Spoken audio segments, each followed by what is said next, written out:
quais são os principais tipos de gráfico para entrega de resultado. Bom, pessoal, a entrega de resultado, quem tem me acompanhado aí, né, a gente tem falado muito do ciclo do experimento, metodologia que eu desenvolvi, né, para potencializar, né, a experimentação, eh, e a entrega dos resultados, para mim, é uma das etapas mais importantes, tá? Não adianta nada você ter um super experimento, ter conduzido da melhor forma possível, ter feito pré-processamento de dados, ter analisado com as análises mais top que você tinha para utilizar no seu experimento, e aí a sua entrega é péssima. Você monta tudo em tabela, aquelas tabelas que dá 4 páginas de tabela, né? Não sei se vocês já viram isso, né? Tem um pessoal que monta umas tabelas que você vai virando as páginas para entender a tabela. Isso não é resultado de qualidade, né, gente? Você vê uma tabela daquela, você já desiste de ler o artigo. Se for artigo. Se for uma apresentação, então, aí você dorme na apresentação, né? Eu vejo o pessoal apresentando aquelas tabelas com uma letrinha desse tamanhozinho, que nem eles enxergam que estão perto do palco, de lá quem está longe. Gente, aquilo é uma apresentação horrorosa, tá? Se vocês usam isso, por favor, parem de utilizar, tá? Ali a pessoa já perde completamente o foco, e hoje perder o foco é muito fácil, né? Porque a gente está toda hora com esse aparelhinho aqui na mão, e aí no momento que você perder o foco e começar a olhar esse aparelho, você não volta mais para o foco. E uma das formas melhores de fazer entrega de resultado é através de gráficos, tá? Gráfico tem um impacto muito grande. Então nós temos alguns tipos principais de gráfico e que devem ser utilizados em situações bem específicas, né? Por exemplo, nós temos o gráfico de box plot, que é um gráfico que mostra muito bem a dispersão dos dados. Então você tem ali aquele retângulozinho, onde no meio dele você tem a média ou a mediana, né? Você pode colocar ali o que você quer que apareça. E você tem um T para cima, né, e um T ao contrário aqui para baixo, para mostrar a dispersão desses dados em relação à média. E você pode ter alguns pontinhos fora desse T, né, que seriam os dados discrepantes, seriam, a gente chama de outliers, né? Então esse é um gráfico muito legal para você estudar os seus dados, né? E às vezes até pode estar numa apresentação, num artigo, como um material complementar para mostrar, olha, esses são meus dados, essa é a dispersão deles. E aí as pessoas já vão ver, olha, ele tem os dados dele tá legal, tal, não tem outlier, essas coisas todas. Outro tipo de gráfico bacana, né, é o gráfico de dispersão. O gráfico de dispersão, ele tem lá o seu eixo Y e o eixo X, né? E você coloca duas variáveis, uma no eixo Y, uma no eixo X, e essas variáveis têm que ser variáveis numéricas, né? Não dá para ser variável categórica, senão não fica um gráfico de dispersão legal, não. Então você coloca duas variáveis numéricas, e o grande objetivo do gráfico de dispersão é verificar a relação entre essas duas variáveis, né?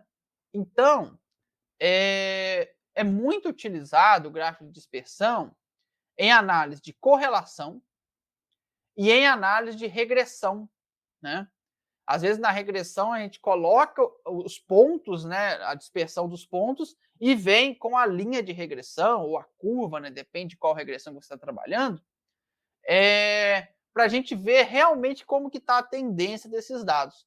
Então é um gráfico muito bacana, muito utilizado, né, na ciência aí, mas tem que estar com variáveis numéricas. Essa variável numérica pode até ser discreta, né? Às vezes ela tem categorias ali, não tem problema. Mas não pode ser uma variável qualitativa, por exemplo, de sexo, homem e mulher. Aí não faz muito sentido você fazer um gráfico de dispersão, né? Não vai te dar um resultado bacana.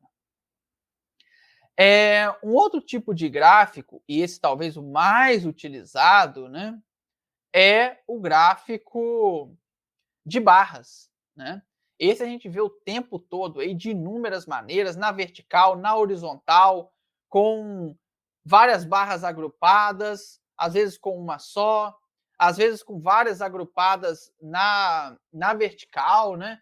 Então, tem muitas formas de utilizar o gráfico de barras. Eu, particularmente, gosto muito.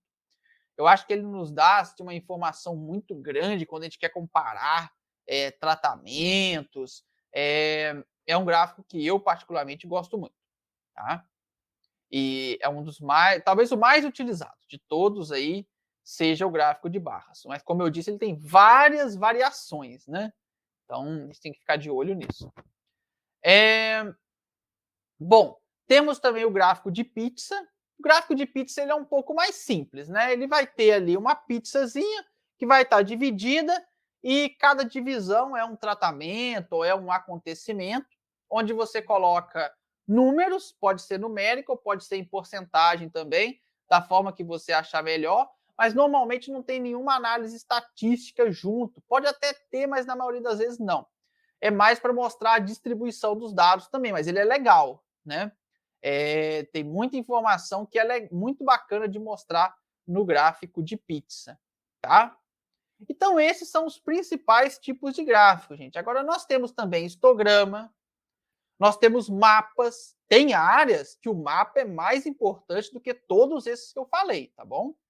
Mapa é realmente muito bacana de se utilizar. Nós temos dendogramas, tá? Que é um gráfico bem bacana também, mas também é bem específico, não é todas as áreas que utilizam. Nós temos alguns chamam de radar chart, outros chamam de spider chart, né? O gráfico aranha, gráfico radar, o nome que vocês quiserem, é um gráfico muito bacana também, tá? Que traz umas informações muito legais. Eu acho assim, às vezes ele é um pouco complexo de se analisar. Então ele não deve ser utilizado em todas as situações, mas é um gráfico bacana também. E esses são os principais, mas tem outros, tá, pessoal? Essa área gráfica, ela é muito grande, né?